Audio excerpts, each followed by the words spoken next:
E aí, galerinha do Mais Humanas, aqui é o professor Rui Damasceno e a gente vai começar com mais uma aulinha de filosofia.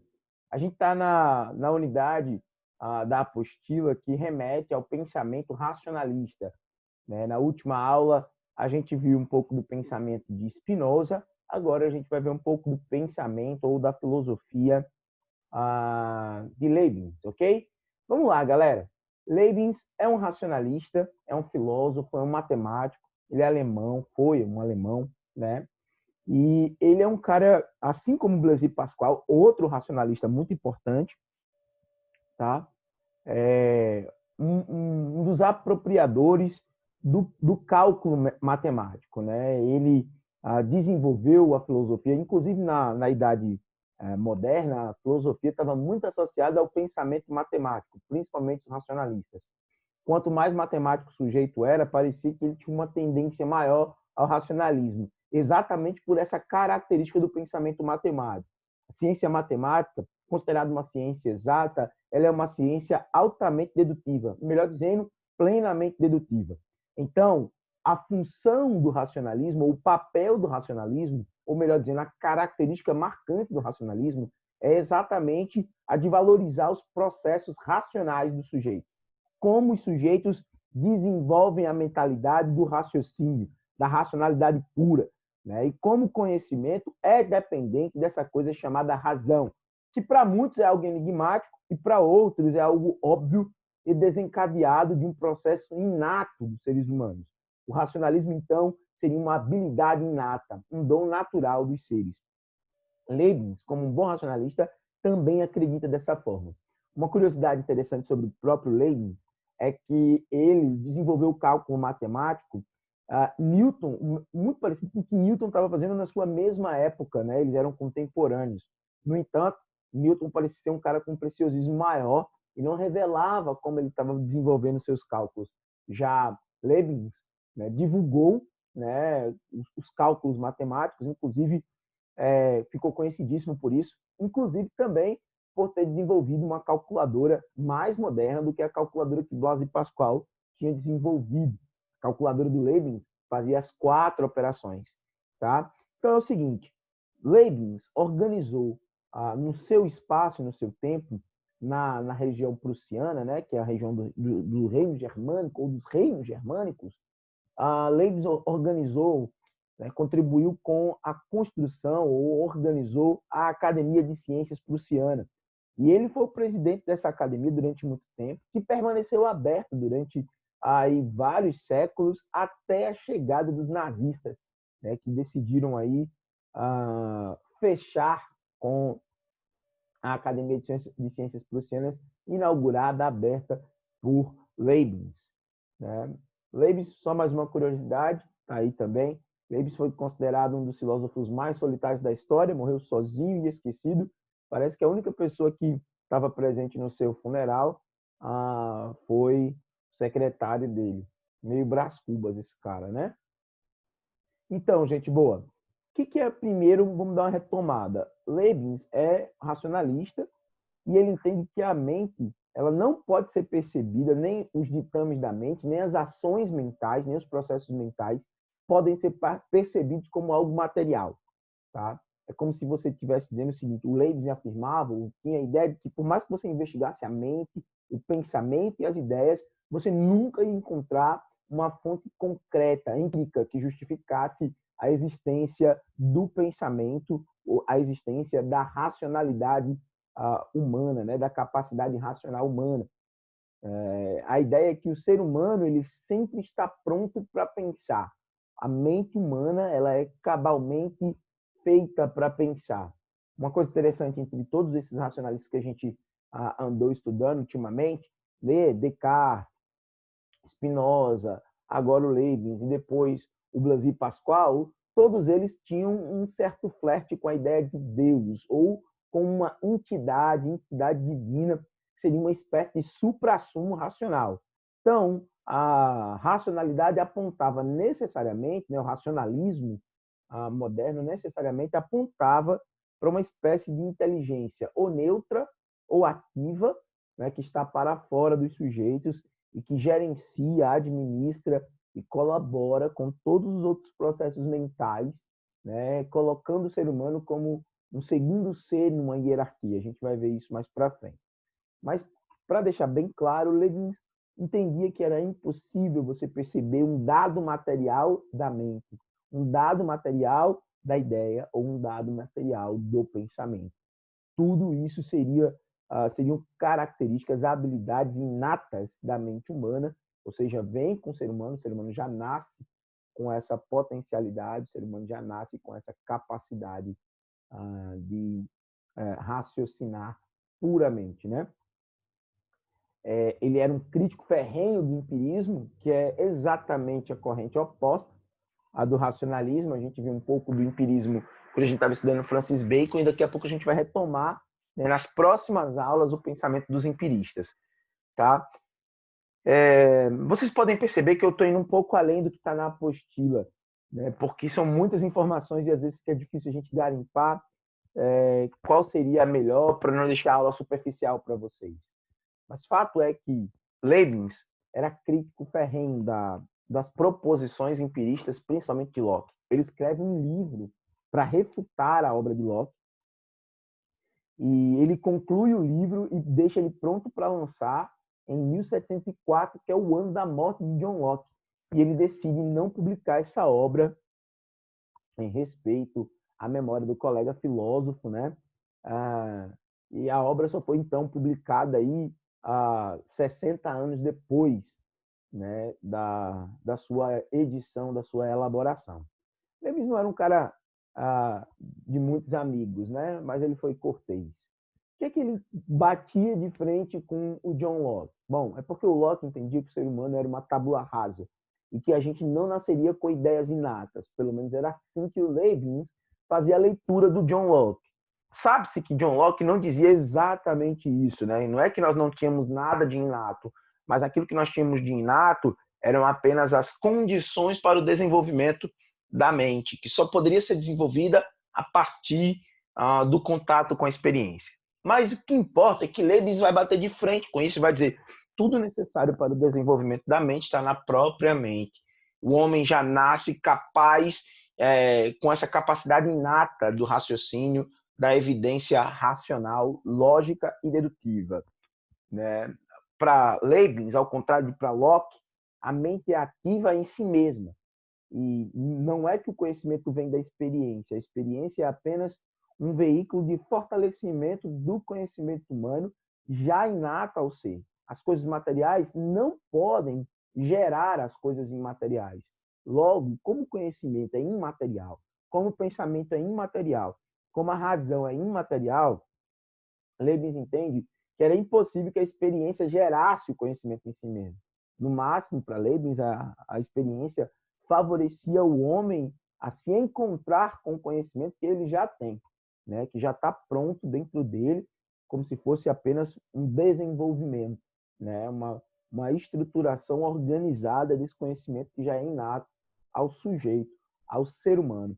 Então, ele é do campo das verdades não prováveis ou não experimentáveis, porém, das verdades obviamente racionais, como, por exemplo, a existência do eterno, a existência do nada, né? A existência do infinito, a existência daquilo que a gente sabe que existe, porque a gente ainda não encontrou, mas a gente sabe que existem coisas que a gente ainda não encontrou, ou seja, existem coisas que nós não temos provas que existem, mas mesmo assim nós podemos afirmar que existem tais coisas, ainda que a gente não saiba ao certo o que essas coisas são. Tá? Trocando em miúdos, não é o fato de você não ter conhecimento sobre algo, de você não poder testar algo, que esse algo não pode existir. Tá? Ele pode deixar de existir enquanto ponto referencial de contato, mas enquanto possibilidade real, ele já existe. Tudo aquilo que existe é perceptível à mente, em maior ou menor grau, maior ou menor intensidade. Então, a mente seria esse complexo absoluto da investigação, que consegue, a partir de si mesmo, deduzir as verdades, né? Encontrar-se com as verdades óbvias produzidas pela razão e pela mente humana. Leibniz entendia que a origem da ideia se dá na própria mente e que nós temos naturalmente o potencial, né, dessa ideia inata. Os pensamentos são de fato inatos. Isso é o resumo sintético do que é o racionalismo de Leibniz. Mais para frente, nós vamos retomar algumas características do racionalismo que, coincidentemente, também são, obviamente, né, o racionalismo do Leibniz, galera. Então, gente, a ideia do Leibniz é o homem, ele é um ser de ideias já nele, né? A mente e o corpo, né? A mente e o sentido almático de razão, eles estão em contato com os sentidos, porém, são eles que conduzem os sentidos. É a mente, as ideias e as verdades que mostram que nós já estamos dentro do conhecimento. Nós somos seres inclinados, dispostos e tendenciosos ao conhecimento. É a nossa potência natural conhecer. Essa linguagem aqui é a linguagem aristotélica, porque apesar de Aristóteles abrir caminho para o empirismo de Aristóteles é também um racionalismo, uma vez que não se conhecia a construção do teste empírico, tá? Por assim dizer. Então, a ideia aqui de Leibniz é que nós somos potencialmente seres racionais o tempo todo. E o conhecimento é fruto dessa potencialidade racional, sem a necessidade de um conhecimento mediado. Então, eu poderia dizer para vocês que os racionalistas, inclusive o Leibniz, entendem que o conhecimento se dá de maneira imediata e não mediada. Né? Os empiristas, ao contrário, acreditam que o conhecimento é mediado pelos 5 sentidos. Já Leibniz entende que o conhecimento é imediato e não mediado. A própria mente providencia os meios para o conhecimento ser desenvolvido. Tá? E é por isso mesmo que ele vai deduzir aí talvez a sua principal teoria, que vai envolver desde a teoria do conhecimento do Leibniz até a teoria moral, ética e comportamental dele. É o conceito de mônada. O que são as mônadas? As mônadas, elas são a substância e a unidade indivisível de tudo que existe, inclusive do próprio átomo. Porque parece muito com o conceito de átomo. Você vai ver aqui nos nossos slides que essa ideia de mônada está para a metafísica, ou seja, para a filosofia, como os átomos propriamente dito estão para as ciências da natureza. A mônada, ela vai além do átomo, porque o próprio átomo seria composto dela. Se a gente tivesse que dar um exemplo mais claro, a mônada ou as mônadas, elas são as nanopartículas da existência. Porém, com uma diferença. Para Leibniz, as mônadas são unidades, porém vivas, ativas e conscientes, galera. As mônadas, elas são o elemento compositório da mente, da razão. Você pode analisar a mônada apenas como uma categoria de pensamento para facilitar o seu entendimento. É como se Leibniz estivesse dizendo que essa força ou essa condição de raciocínio que a gente utiliza, ela é composta por essa mônada. Porque se tudo que existe é feito de algo, né, seguindo aí um raciocínio aristotélico, tá? Esse algo necessariamente precisa ser uma composição, uma substância. Então, a mônada seria a substância por excelência de tudo aquilo que existe. Então, a filosofia de Leibniz pode ser vista como um conjunto de princípios da organização que estabelece a relação de liberdade entre vários elementos do mundo, entre os vários elementos da existência, para ficar mais claro.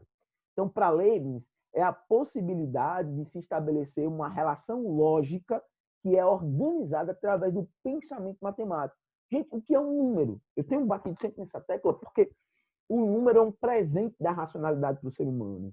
O número é aquilo que, por mais que a gente ignore, ou mesmo que a própria ciência ignore, os números ou a capacidade matemática, a noção matemática, ela é uma espécie de soco no estômago dos materialistas, das pessoas que acreditam apenas no concreto, no mundo material. A razão matemática, ela é por si só tão perfeita, que ela tem que ser fruto sempre de percepção inteligente. Só percepção inteligente nota a matéria, ou melhor dizendo, nota a matemática. Então, de alguma maneira ali parecido com Pitágoras, o que Leibniz está dizendo agora é, ora, o basilar para a gente compreender a composição existencial de todas as coisas são as mônadas. As mônadas, senhoras e senhores, seriam, por excelência, aquilo que compõe a lógica racional, criativa, ordenada e consciente de todas as coisas. Então, o mundo tal como a gente encontra surgiu de uma ordem regular das mônadas. As mônadas são o elemento compositor de toda a existência. E como elas são em níveis diferentes, conscientes, elas vão dando níveis de consciência diferentes às coisas, níveis até de autopercepção, como é o caso de Deus e dos seres humanos, segundo Leibniz. Tá? Em outras palavras, o mundo no qual vivemos é o melhor mundo possível porque foi criado por Deus, que seria uma mônada especial, uma unidade, né,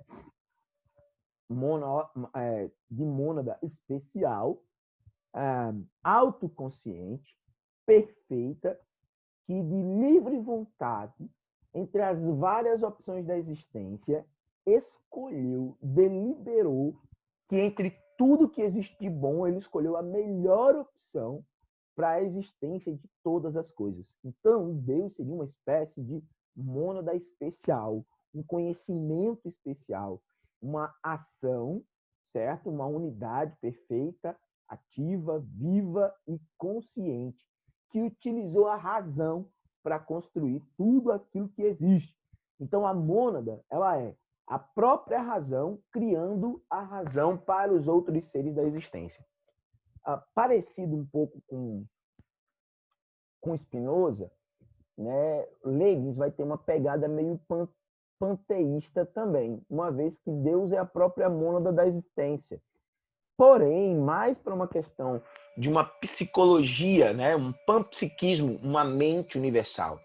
Vocês precisam prestar atenção, porque mais para frente as aulas vão caminhar para filósofos que vão falar sobre a vontade universal ou o espírito universal, como é o caso de Hegel, ou mesmo o imperativo categórico, né, que é o caso de Kant, ou mesmo Marx, com a vontade material absoluta, ou mesmo Nietzsche, com a vontade de potência que regeria todas as coisas. Tá? Então, a ideia aqui é a seguinte, a mônada seria o componente místico da existência de todas as coisas, porém, seria uma unidade, um átomo vivo, se diferenciando da própria concepção de átomo exatamente por ser vivo e consciente. Sabe o que faz, age dentro de um espectro de possibilidades, racionalidades e escolhas. Tá? Sendo Deus a mônada principal. Sendo Deus a mônada principal, Leibniz entende que a natureza ela é feita de hierarquia entre as coisas vivas, né, e sua organização entre coisas vivas. As plantas, os micróbios, os insetos, os animais, os humanos e Deus. Perceba que ele exclui aqui a parte mineral da existência. Mas ele entendia que até a parte mineral da existência é viva. Só que ela é feita de um tipo de mônada, tipo uma pedra, uma água, a água em si, os minerais em si, são feitos de um tipo de mônada muito incipiente, que tem um nível de consciência muito baixo, então não gera percepção, não gera inteligência quando é um mineral, por exemplo, as mônadas minerais, vamos colocar assim. Mas na sequência da existência, semelhante a Aristóteles, há uma hierarquia dos seres existentes a partir do seu grau de consciência. Claro que Aristóteles não falava que o grau máximo de consciência era Deus, mas Aristóteles apontava para a ideia de primeiro motor, que aqui em Leibniz vai ser o equivalente, Deus e primeiro motor, tá bom? A ideia de uma consciência não necessariamente humana, tá? Mas que tem capacidade, inteligência, energia, constância, né? Segundo Leibniz, ativa e consciente para gerar todas as coisas e debaixo desse Deus ou dessa mônada, gerar uma hierarquia existencial, né? Humanos, animais, insetos, micróbios e plantas, tá? Então, é aí que entra essa concepção de que tudo que existe foi pré-estabelecido por essa mônada mestre chamada Deus. As mônadas, a substância e a unidade indivisível de tudo que existe. Então, é uma espécie de ontologia geral. A existência geral foi pré-estabelecida, né, para todos os elementos do universo, de maneira eterna, indecomposta e individual, cada mônada específica em si mesma, sujeita às suas próprias leis, como se fosse literalmente um nanomundo, tá? As partículas mais indivisíveis da existência, e cada partícula reflete o seu próprio universo, dando assim uma espécie de racionalidade para todas as coisas. Por isso, o que eu falei antes, a própria pedra tem seu próprio psiquismo, seu próprio entendimento racional, porém tão limitado que ela não consegue fazer outra coisa senão ser pedra inerte, tá bom? Por isso a ideia de panpsiquismo, ou seja, psiquismo generalizado. A palavra pan mesmo é de pandemia, já que está na moda aí, né? Pan é de geral e demos de povo, pandemia, né? Espalhado por todo o povo. Panpsiquismo, tudo tem consciência, tá certo? Então, as mônadas, elas seriam uma espécie de força existencial, uma substância motora, né, que garante a existência de tudo que existe. Nós, mesmos seres humanos, somos compostos por mônadas, ou somos uma mônada especial. Não parece ficar muito bem claro isso nos pensamentos de Leibniz, mas nós somos, ao mesmo tempo, uma mônada especial composta por vários outros tipos de mônadas, e a mônada que prevalece em nós é uma mônada muito mais parecida com a mônada divina, com a mônada Deus. Por isso, nós somos o segundo na escala da existência em nível de consciência. Outra coisa interessante, também aí muito semelhante com a concepção de nanotecnologia, ou de nanopartículas, ou de nanomundo, ou de realidades paralelas, para Leibniz, as mônadas, elas são em si mesmo o espaço, a extensão e o movimento ampliado, tudo, até o próprio espaço, a própria extensão, a existência de todas as coisas são apenas manifestações das mônadas. Até a relação espaço e tempo teria sido criada pela relação existencial com essas mônadas. Então, tudo é uma espécie de pré-determinação.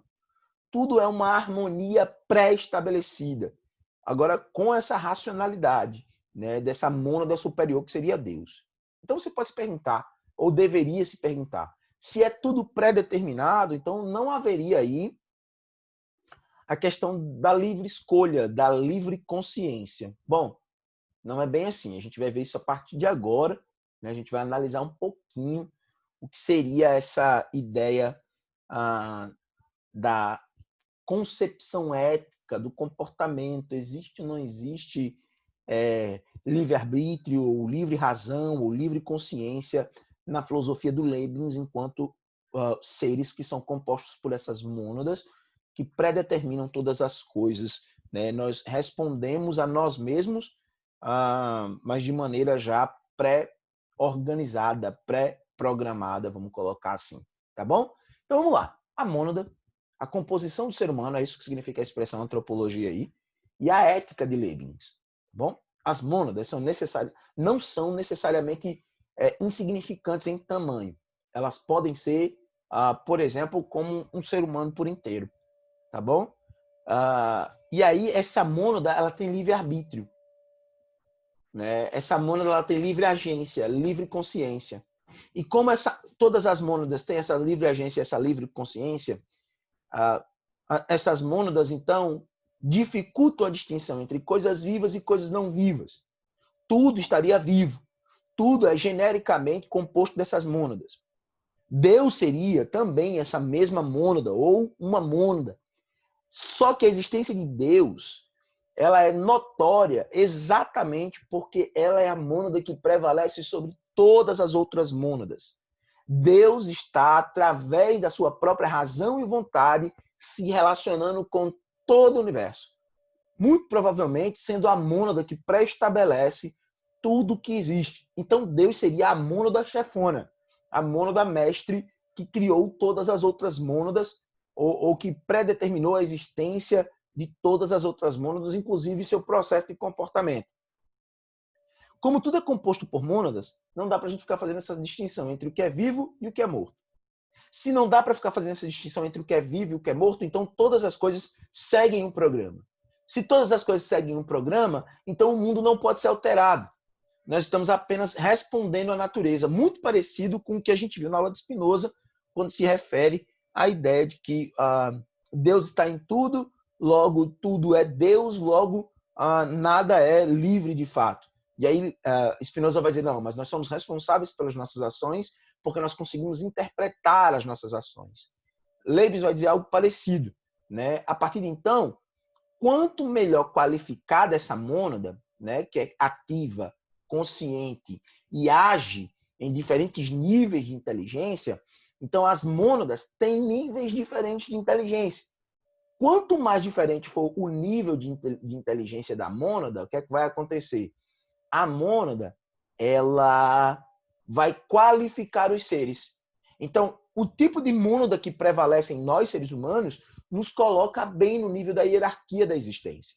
Nós somos seres com maior condição de reflexão ativa e consciente, né? Então, a gente tem clareza e a gente tem nitidez, porque o tipo de mônada do qual nós somos feitos é um tipo de mônada diferente das demais mônadas da existência, perdendo um nível de consciência inteligente somente para a mônada que se chama Deus. Então, nós estamos logo abaixo de Deus na ideia de liberdade e atividade nítida, clara e consciente, né? Então, nós somos seres muito mais complexos do que todos os outros seres. Nós não somos apenas matéria bruta, como as plantas o são, por exemplo. Nós somos muito mais que isso. Nós somos seres evoluídos, né? Ou melhor dizendo, mônadas mais complexas.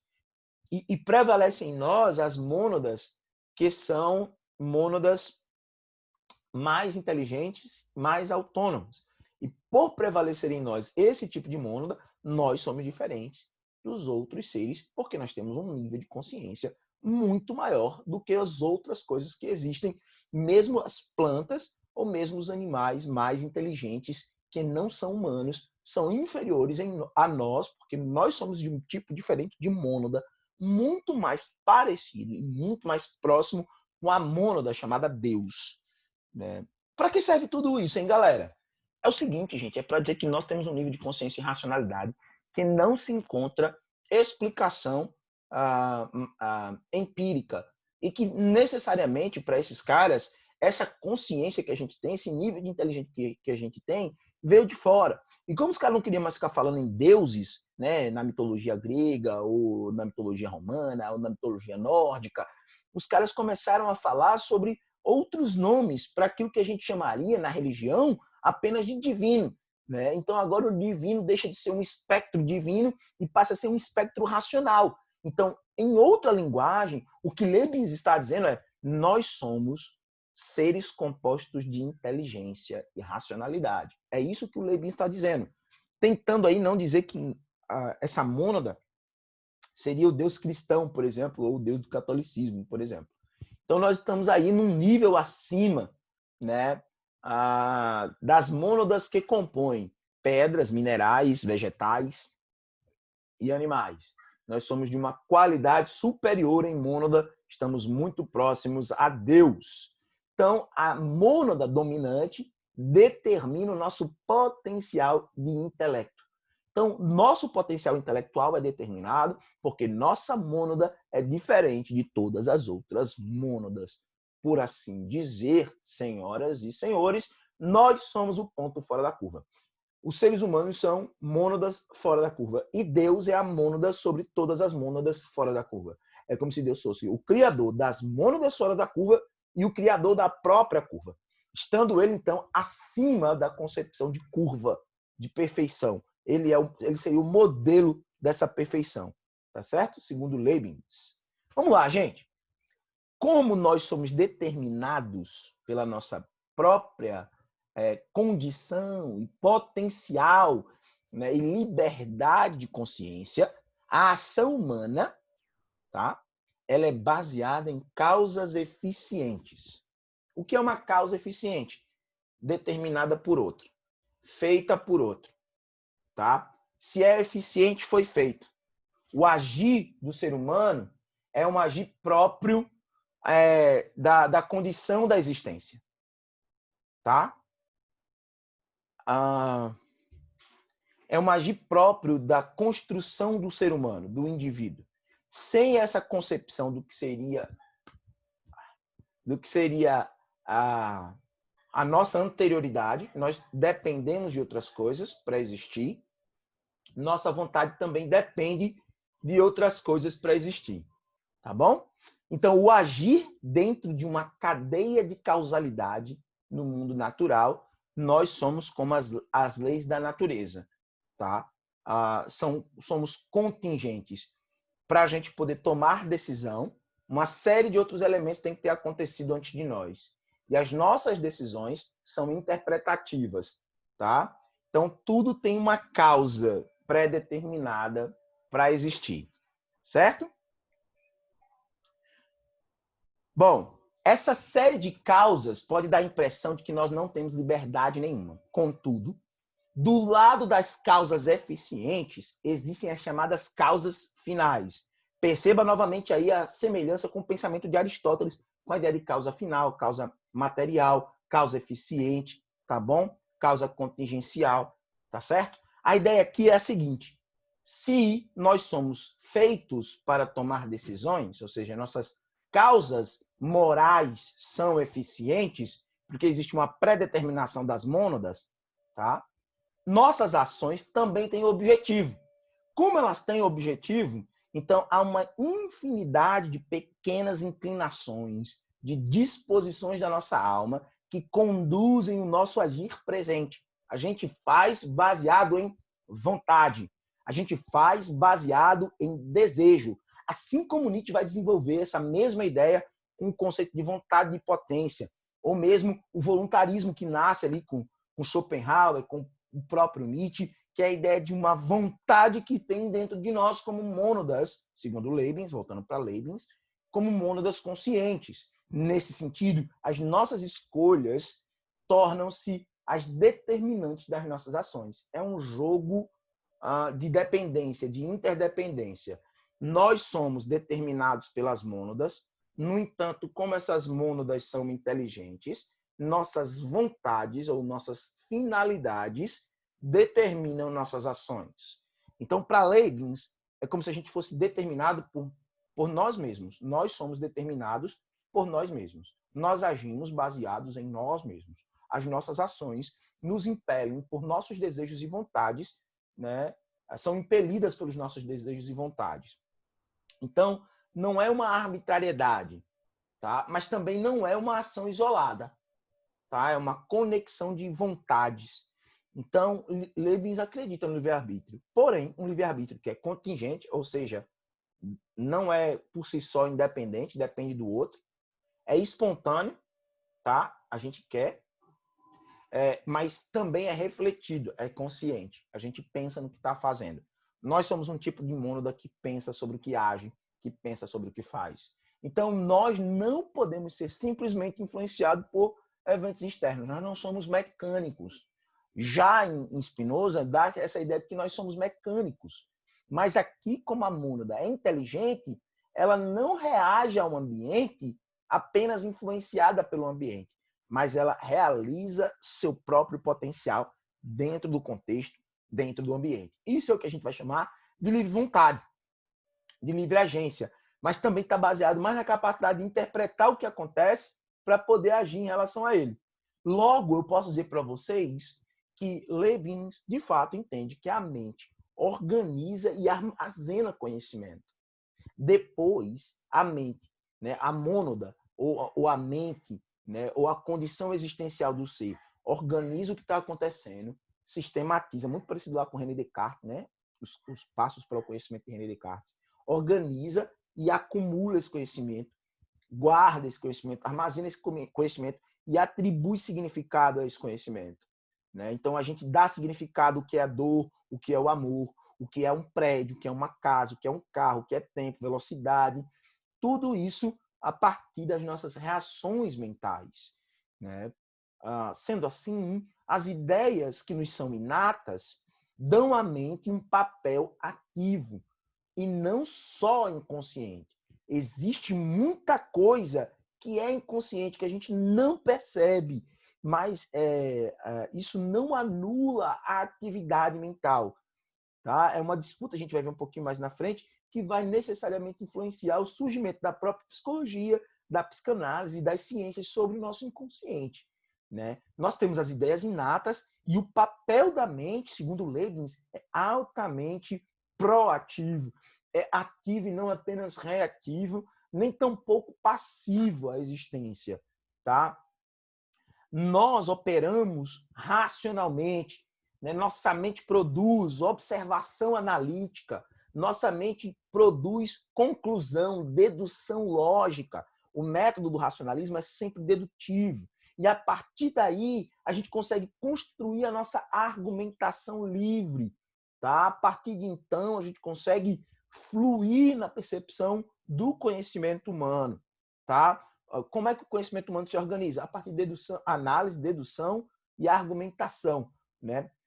Oratória. Inclusive, isso aqui é muito parecido com o modelo educacional da época, o método educativo da época, que era o trívio e o quadrívio. Mas isso aí a gente já viu lá atrás, na primeira aula sobre a modernidade. Depois você dá uma volta lá, revisa esse conteúdo que vai ser legal para você. Inclusive, está voltando aí o debate do trívio e do quadrívio. O que seria, então, essa parte do inconsciente, né? É o seguinte, gente. Como a gente deduz tudo, como a gente analisa tudo e a gente gera argumentação, ou seja, a gente gera interpretação dos fatos, Leibniz entende que existem coisas que a gente não percebe claramente ou que a gente não nota que percebe. Nós temos uma mente também inconsciente. Essa mente inconsciente, ela capta pequenas percepções e dá um resultado final para nós, né? Eu vou explicar melhor aqui com o próximo passo. A mente inconsciente gera pequenas percepções que são notórias apenas quando nós avaliamos a lei da continuidade das coisas. O que é que eu quero dizer, ou melhor dizendo, o que é que Leibniz queria dizer para nós? Leibniz queria dizer para nós que existem fenômenos na realidade que não são claramente percebidos por nós.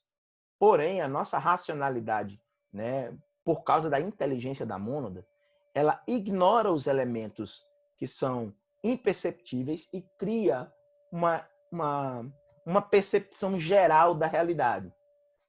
Só que a nossa mente primeiro capta os pequenos fenômenos, os pequenos detalhes. Só que é tão pequena essa percepção, é tão pequena, petit do francês, né? Petit perception, c'est la petite chose que est très très petit que n'est pas possible de se regarder avec les yeux, tá? C'est très petit que n'est pas possible de se regarder avec les yeux, très très petit. Bom, gente, é o seguinte, as petit perceptions, né? Elas são percepções tão pequenas que a gente só percebe por dedução. Lembra aqui, ó, dedução lógica. Que seria essa petit perception? É quando você observa a lei da continuidade das coisas. O que é a lei da continuidade das coisas? Tudo que percebemos de forma consciente tem sua origem em percepções minúsculas, pequenas transformações que vão gerando efeitos finais, resultados finais, que a gente consegue, então, chamar de consciência. Ver o resultado final. Pequenas transformações que a gente nunca vê como se dá. Por exemplo, você não consegue ver necessariamente como a água se transforma em gás. Quando você olha, o gás já está subindo, né? A forma gasosa da água já está subindo. Se você colocar uma tampa, daqui a pouco a tampa está toda suada, mas você não consegue perceber o momento em que o gás se transforma em gotícula de água novamente, né? E assim sucessivamente em tantos outros fenômenos, tá? Ou seja, assim como você vê essas mudanças que são sempre graduais demais, a partir de pequenos, minúsculos passos, como, por exemplo, a passagem de uma lagarta para a borboleta, né, a gente nunca vê a lagarta terminando o casulo. Né? Ou a gente vê ela começando o casulo, ou a gente já vê o casulo pronto, ou a gente já vê a borboleta saindo de dentro do casulo, que é uma cena raríssima, diga-se de passagem, né? Para quem não está ali atento ao processo, investigando o processo. Então, essa seria a lei da continuidade. Né? Pense, então, que existem pequenas percepções, que o Leibniz vai chamar de petit perception, e existe o resultado final dessa percepção, que ele vai chamar de apercepção. Ou seja, eu nem percebi, mas já está lá para mim, eu já consigo vê-la. Tá? Eu nem vi como aconteceu, mas eu já sei como é que está. Vou dar um exemplo para vocês aqui, né, da nossa aula de hoje, o barulho do mar. O barulho do mar, segundo Leibniz, ele é composto de minúsculos sons que a gente não percebe que percebe. A gente já percebe a versão final disso. A gente já percebe a versão finalizada do barulho gigante do mar. É como se, antes de chegar à onda grande, minúsculas ondas, tanto de água quanto de sons, são geradas, e a somatória delas gera, né, a somatória desses minúsculos sons não percebidos geram aí essa petit percepção. A soma delas gera o barulho geral do mar, e esse a gente percebe no chua. Mas até eu fazer esse chua, pequenos sons foram produzidos, e os pequenos a gente não percebe conscientemente, só percebemos inconscientemente. Esse seria o limiar da mente para Leibniz. O que é o limiar da mente humana para Leibniz? É a nossa capacidade de estar mentalmente, racionalmente, entre aquilo que é claramente perceptível e aquilo que é inconscientemente perceptível. Seria o limiar. Seria ali o ponto de virada entre o que é inconsciente e aquilo que é consciente, senhoras e senhores. É nesse exato momento que eu me refiro a vocês que esse pensamento dá origem ao conceito, né, ou material de estudo da psicologia e, né, além da psicologia, também da psicanálise freudiana, que é a ideia de pensar, né, como o inconsciente surge. Né? Enquanto a psicologia vai perceber que existe, Freud vai tentar investigar quais são as reações, né, do ser humano nesse limiar da consciência a partir do inconsciente. Então, Leibniz, né, é o cara que vai promover para nós uma concepção da racionalidade humana a partir da construção do ser, de todas as coisas, pelo seu elemento, sua categoria de pensamento central, que é a ideia de mônada, a mônada central, que é Deus, a mônada quase logo abaixo de Deus, que são os seres humanos. As mônadas têm níveis diferentes de consciência, e esses níveis diferentes de consciência predeterminam nossas ações, mas também a partir das nossas intenções e vontades, num ciclo, né, de predeterminações e vontades, né, por assim dizer, gerando aí o limiar da consciência entre aquilo que é claramente percebido, tá, e aquilo que é inconscientemente percebido pela nossa mente. Por isso nós somos responsáveis por nossos atos, pela nossa percepção ética e moral, pelo nosso comportamento ético e também moral, tá? Bom, gente, revise o seu conteúdo, tá? Não esquece de revisar, dá uma voltada aí, se quiser tirar alguma dúvida comigo depois, pode me procurar aí no @rui.profs, que a gente troca essa ideia com vocês, viu? Galera, espero urgente vê-los em sala de aula, né? Espero que esse momento terrível passe o quanto antes. Um grande abraço a todos vocês, né? E até a nossa próxima aula, senhoras e senhores. Tchau, tchau.